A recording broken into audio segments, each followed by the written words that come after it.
What is up, everyone? I'm coming on here for a couple of plays for the day. I did not have too many plays yesterday. Here are some of them that did end up losing right here. There was no esports going on, so it's kind of hard for me to pair some of these up. There's going to be more esports coming out throughout the week. So if you guys don't know, I do a lot of Counter-Strike with football together. So it's going to be like Counter-Strike and college football or Counter-Strike and NFL football together. But we did have some football plays here. Unfortunately, they did miss. This was the play yesterday in yesterday's video. Darnell Mooney, unfortunately, only got 2 catches. If I would have picked pretty much anyone else on the Falcons, London, Pitts, even Bijan, they probably would have went over. Actually, I know they would have went over their line here. So sucks. Kind of had the wrong person to pair up with Michael Penix right here. He also did not get a additional possession in overtime, which he should have, right? So Commanders, they drove down the field. They scored in overtime. Maybe Mooney could have got 2 more receptions at that last drive. Maybe he could have, maybe not. I don't know. Also right here, Jordan Love, I took him to go second half over pass yards because they were really behind versus the Vikings. So I sent this out. I told you guys that I really like these second half plays. They didn't do too well this weekend, but some of my favorite plays to do is second half in NFL or college football because you already know what the game script's going to be, right? Packers, I think they were down by like 14, maybe 17 going into that second half. So you know they're going to have to throw a lot. So Jordan Love, he did throw a lot. He got 140 yards. I feel like he might have actually got more than that. And then Jaden Reed, unfortunately, I paired up with Jaden Reed. Again, if I paired up with Tucker Kraft, Romeo Dobbs, or Wicks, they would have went over too because they did amazingly well in that second half, getting a lot of targets, getting a lot of receptions. Unfortunately, I picked Jaden Reed, right? Jaden Reed, he got nothing out of that second half. So that sucks. A little bit of unluck there, of course, but it does happen sometimes, right? I still like these plays. If you guys wanted to, you could pair this up. You could take this and retake this duo and then pair it up with this. Just make sure you don't get too low of a payout shift. I wouldn't take it anything less than like an 8x, to be honest. We did take this on Sleeper yesterday. There was Mike Evans to go over, Devontae Adams to go under anytime touchdown, and that took Keon Coleman to go over receptions, and then Schroeder to go under 4.5 assists right here. And you can see Coleman hit his line. This guy hit his line, and then we got 20 to win about $60, you guys. So if you guys didn't know, this was our performance on Friday. We had the best day of the VIP ever on Friday right here. We hit 4 out of 4 on the 4-mans right here. So all the 4-mans that we took were hit on Friday, which is amazing to see. It does not happen too often, but the days that does happen, we've had a couple of days now where we've gone up 35 or 40 units. I think we had one back in November where we went up about 40 units. Now we went up around 42 to 44 units on Friday in just one day alone, you guys. So a lot of times when there's a lot of college football games, especially, that is when we have an amazing day, and that's going to pay for a ton of losses in the future. Now, I know a lot of you guys just joined for the year pass. I'm coming on here to say you have a whole year of betting, and there's been no month where we have not been profitable. So this is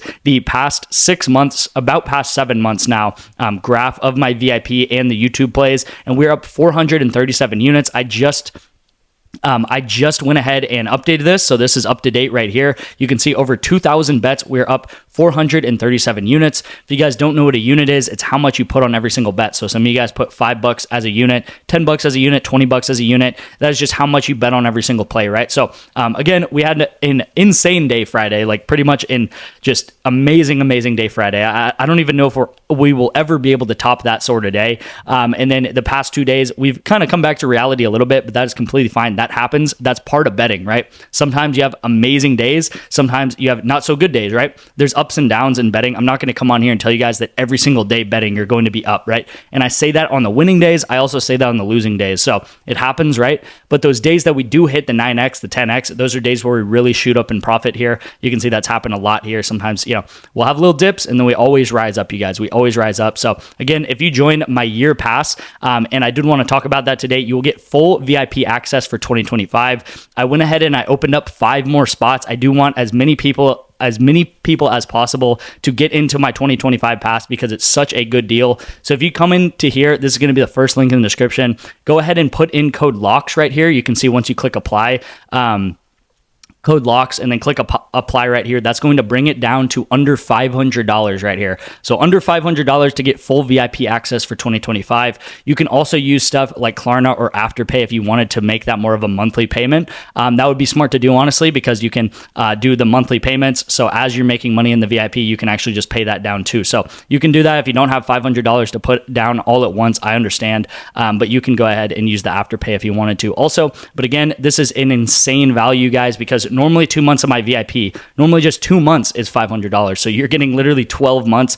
That's going to be the rest of the NFL playoffs. That's going to be college football playoffs. That's going to be all summer long, as well as the pretty much most of next season too. Most of next college football and NFL regular season too, up until December 31st of 2025, right? So a ton of bets. Stick with me. I know a lot of you guys have made money with me over time, and that is what we do on this channel, right? We are a long-term focused channel, a long-term focus of betting, and I'm very transparent with all my plays. I really stick to that, as well as very profitable using correlation, right? So let's get into today's play of the day on PrizePicks right here. I'm actually going to probably avoid the NFL game tonight. I feel I might send one out to the VIP, to be honest. I'll just have to see what I'll just have to see what I'm feeling and see if I find anything good. I feel like NFL has been really weird this week. There's been a ton of blowouts. There's been a ton of people trying to break records and stuff like that. And I feel like everything has just been kind of hard to understand this week in the NFL. Honestly, I'm trying to wrap my head around it. So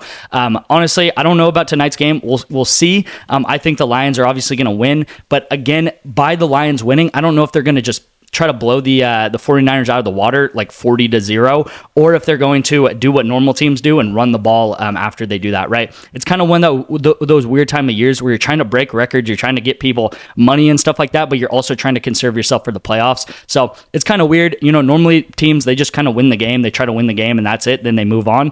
There's some ulterior motives going on right now in these NFL games, which has been kind of interesting.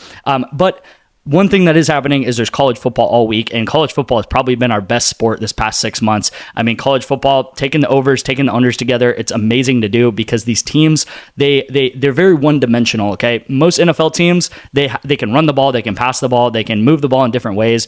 Most college football teams, they can only pass, they can only run. They are very one-dimensional, you guys. One of those one-dimensional teams is Baylor and LSU, okay? Baylor and LSU, especially LSU, they are pass-first teams. So both of these teams have very good offenses, but not so good defenses, right? LSU, one of the best passing attacks in all of college football. They cannot stop passing. Baylor, same thing. Sawyer Robinson, Josh Cameron right here. If you guys saw, it was during that Mike Tyson and Jake Paul fight back in the day, probably I think that was in October and November. We took 3 Baylor players to go over with the Mike Tyson discount, and that hit in the first half alone, okay? So these guys, when they get going, they can really start passing the ball really well. I think this is going to be a high-scoring game. A lot of these bowl games so far have been, so I'm taking the overs right here. If you guys don't know what I do correlation, right? So I'm taking Sawyer Robinson, the quarterback of Baylor, to go over, and then Josh Cameron, the number 1 receiver of Baylor, to go over. So the better that Sawyer Robinson does, let's say he throws for 350 yards in this game, which is not unlikely, you guys. He can definitely do that. Then it's going to be very likely that Josh Cameron's going to get 60, 70, 80 of those yards, right? Maybe even 100 plus of those yards if he goes over 300 yards here. So very correlated together. The quarterback and receiver are correlated together to go either over together or under together, right? The better a quarterback does, the better his receivers are going to do. The worse a quarterback does, the worse his receivers are going to do. So hopefully that makes sense. That is pretty much what I base a lot of my plays off of. It's one thing happening, right? The Baylor offense doing well. And then if that happens, both of these things should go over. If the Baylor offense does poorly, then both these things should go under. So similar thing here with the Oregon and Ohio State game. This is happening in a couple days here.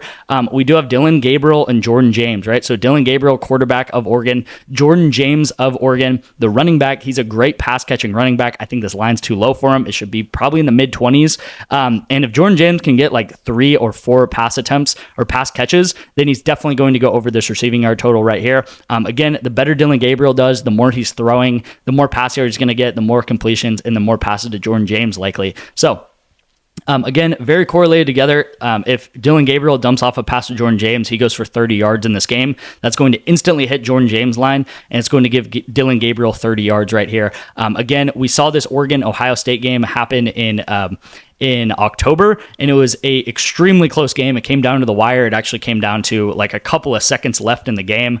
I believe Will Howard, he slid where he should have I guess, went down earlier and spiked the ball, but I think this should be a really, really close game, and there's even higher stakes involved. And yeah, really excited about this game. Probably my favorite game going into this week of the college football playoffs. So lock this in on PrizePicks. The second play of the day is going to be on Sleeper. We've been doing really well on Sleeper over the past couple of days, over the past couple of weeks, because of the promo going on. If you guys don't know, you play a $20 NBA entry every day, and you get a free entry the next day. Okay, I'll try to show this off here, but you can see this this yellow protected play right here was the free $20 entry. Okay, so we did nothing to get this entry. They're pretty much handing us $20 and just saying, hey, you can put this on anything you like. So we turned legitimately $0 into $58. So we take a play in the NBA every day, and then we get a protected play of $20 the next day. And they've been doing that all of 2024, pretty much all of December, right? So again, lock this in on Sleeper. We got Paul George under turnovers. He has not hit this in the past 8 of his last 10 games, you guys. So he's gone under this in 8 of his last 10 games. And then we got Malik Monk to go over 4.5 assists right here. I think there's a good chance that he gets maybe 6 or 7 assists in this game. It should be a high-scoring game right here. So lock this in on Sleeper. Lock this in on PrizePicks. Thank you guys so much for watching, and I'll see you in tomorrow's video.